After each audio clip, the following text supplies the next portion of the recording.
The popularity of the Pikmin games has only grown over time, with the newest game, Pikmin 4, easily becoming the best-selling in the series. Another thing that has naturally grown over time is the lore of the series, with each subsequent game expanding on the story and the world established in the first game. I'm Kyle with 1UP Binge, and this is the complete Pikmin timeline. One thing notable about the Pikmin series is with the release of the newest game, there are branching timelines in the series. While the events of the first three games pretty much happen in sequential order, the fourth game in the series went back to square one to give a slightly different retelling of events. If you're a fan of other Nintendo series like Star Fox or Zelda, this probably won't come as a huge shock. As such, we're going to talk about the Pikmin 4 timeline specifically before we delve into the first three games. Also, we're not covering Pikmin Bloom in this video as it has no story or place in the overall continuity, nor are we talking about Olimar's or Alph's appearances in Super Smash Bros. With that out of the way, the best place to start is the origins of PNF 404, the planet on which most of the games take place. While the exact history of PNF 404 is unknown,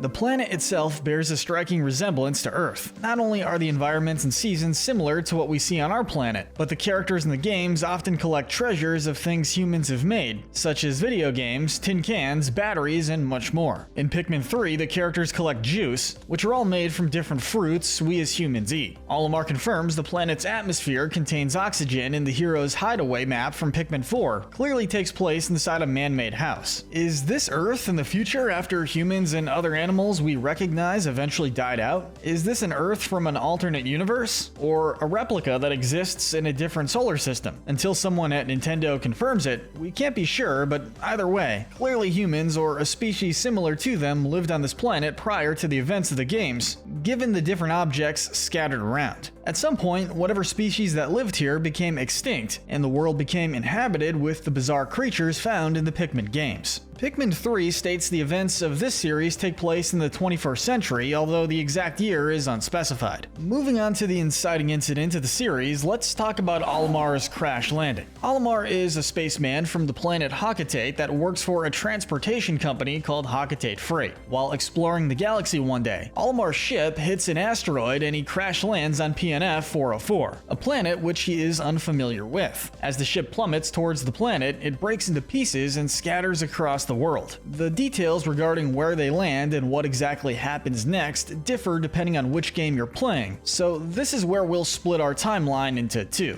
In Pikmin 4, the events of the story are told through the Olimar Shipwreck Tale game mode, which is unlocked later in the journey. In the story, Olimar explains how he had to find all of his missing ship parts within 15 days. Otherwise, his life support system would fail. On his journey, Olimar encounters creatures he names Pikmin, which help him gather the parts and fight dangerous enemies.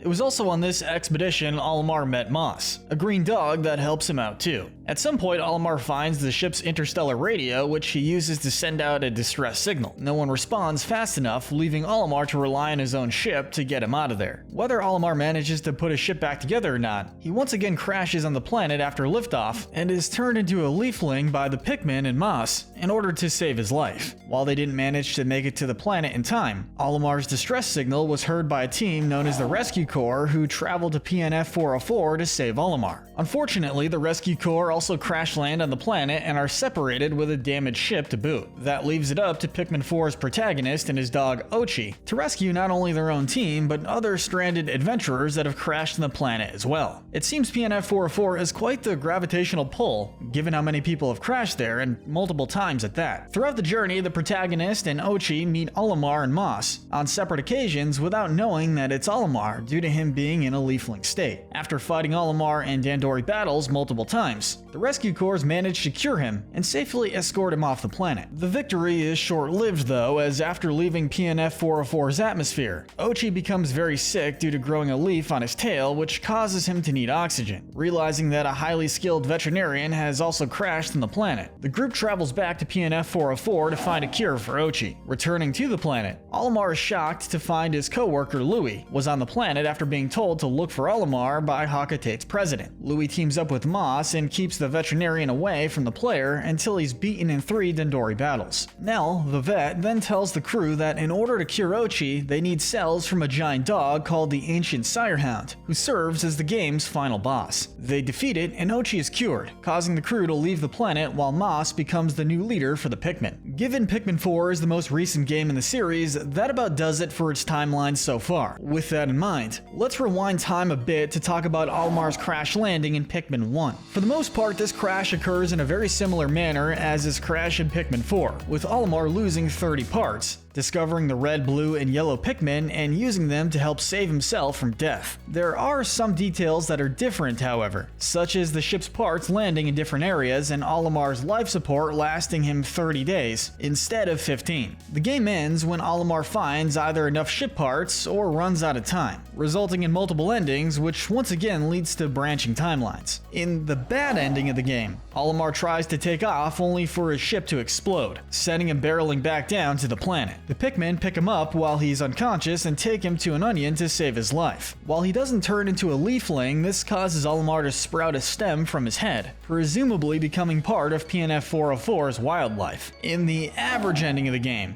Olimar has collected 25 of the 30 ship parts necessary to get him off the planet successfully, and he does so without issue. The good ending of the game follows the same basic formula as the average ending, but with a little more context added. In this ending, many different colored onions follow Olimar's ship after he leaves the planet, although not all the way back to Hecate. This ending is considered to be the canon one in this timeline, as Olimar states in Pikmin 2 that he had time to find a souvenir for his son, which he wouldn't have in the other 2 scenarios. With this being the case, let's follow this timeline to the events of the next game, which takes place shortly after the events of Pikmin 1. When Olimar returns to his home planet in Pikmin 2, he finds out that the company he works for, Hecate Freight, is in really bad financial debt. This was apparently caused when fellow employee Louie was attacked by a ravenous space bunny, which ate a supply of golden Pikpik carrots that Louie was transporting. Later in the game, you can unlock a cutscene called Louie's Dark Secret, which reveals that this is a lie. In reality, the supply of golden Pikpik carrots were eaten by Louie himself, and he gave a false report to absolve himself from the blame. It should also be noted that in the Pikmin 4 timeline, Olimar knew Louie before he crash landed on PNF 404, while in this timeline, this is the first time they're meeting. Olimar drops his son's souvenir, which turns out to be worth 100 Pokos, which are Hecate's currency. This causes the president to realize that PNF 404 could potentially be filled with a lot of valuable treasure, which he could use to pay off the company's remaining debt of 10,000 Pokos. As such, he sends Olimar back to the distant planet, along with Louie on a mission to collect treasure. Against his better judgment, Olimar returns to the planet along with Louie. They initially have a rough landing, which causes them to be temporarily separated, although they reunite after not too long. The two engage on a long journey of treasure hunting, which even takes them below the planet's surface into caves. It's here where Olimar and Louie discover purple and white Pikmin for the first time, in this timeline anyway, which prove to be useful assets to their army. After collecting enough treasure to pay off their debt, Olimar takes off in his spaceship once again, only to realize that he forgot Louie back on the planet. Regardless, Olimar returns to Hecate and informs the president that the debt is paid off, even though he forgot Louie. Seeing the potential profit left to make, the president demands to go back to the planet with Olimar to collect more treasure and maybe rescue Louie too if they have time. They do so and find out that Louie has either been captured by or controlling a creature known as the Titan Dweevil, which Olimar and the president must defeat. After defeating it, the Pikmin collect Louie along with the remaining treasure and subsequently leave the planet once more. An unknown amount of time after the events of Pikmin 2, Hecate Freight once again falls into debt, likely from the president's poor spending habits. As such, Olimar and Louie are once again sent back to PNF 404 to collect objects to pay off the debt. The specifics of their story are explained in Olimar's assignment side mode in Pikmin 3 Deluxe, which takes place slightly before the events of the main storyline. In these missions, Olimar and Louie collect different fruits and nuggets which they're going to use to pay off the Hecate debt. Sadly, their ship crashed on the planet and once again is broken into multiple parts that are spread across the planet. Olimar records his progress in data files which are subsequently found by other explorers who land on the planet. Speaking of which, which, let's talk about Pikmin 3's main story. Due to a rapid growth in population and lack of resources,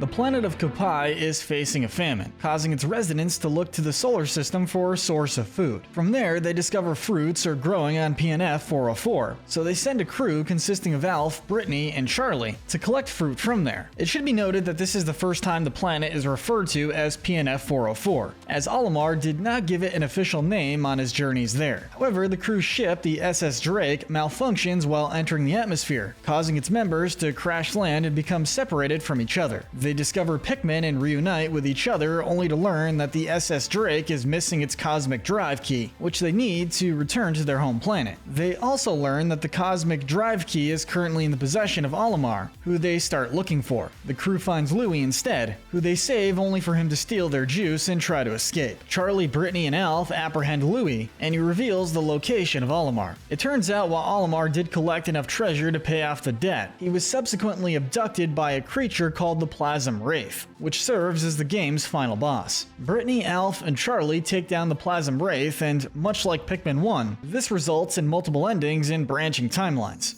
The worst ending occurs if the player collected less than 33 fruits before the game was finished. The narrator explains that while they collected a modest supply of fruit, it may not be enough to solve Koppai's famine. The second worst ending happens if the player collected 33 to 53 fruits. Here it is explained that the crew may have collected enough fruit to save their planet, so long as they don't squander their resources. The second best ending happens if the player obtained 54 to 65 fruits, considered to be a healthy supply. This time the narrator states this will almost certainly bring an end to the crisis, and the Koppaides have learned the value of working together from the Pikmin. Finally, the best ending is achieved if the player gathers all 66 fruits in the game. Not only are Charlie, Alf, and Brittany considered the saviors of their home planet, but the amount of seeds they've received will be used to start a sustainable cycle of cultivation and harvesting. This could potentially bring new life to Koppai and ensure they never run into a widespread famine again. One thing that stays the same no matter which ending you receive is that Louie is once again left behind as Olimar, Alf, Brittany, and Charlie fly off in the SS Drake. While this is passively mentioned in the main game, it's expanded on quite a bit in the Olimar's Comeback side mode from Pikmin 3 Deluxe. This side mode once again sees Olimar looking for missing parts of the Hecate ship, with his trusty companion Louie by his side. Apparently the president was too cheap to purchase a new ship and sent Olimar back to the planet to look for its parts as a result. Long story short, they succeeded at their mission and fly the ship back to Hecate. While Pikmin 4 begins a brand new timeline from the ground up, Pikmin 3 did have a sequel following its events that came in the form of Hey Pikmin.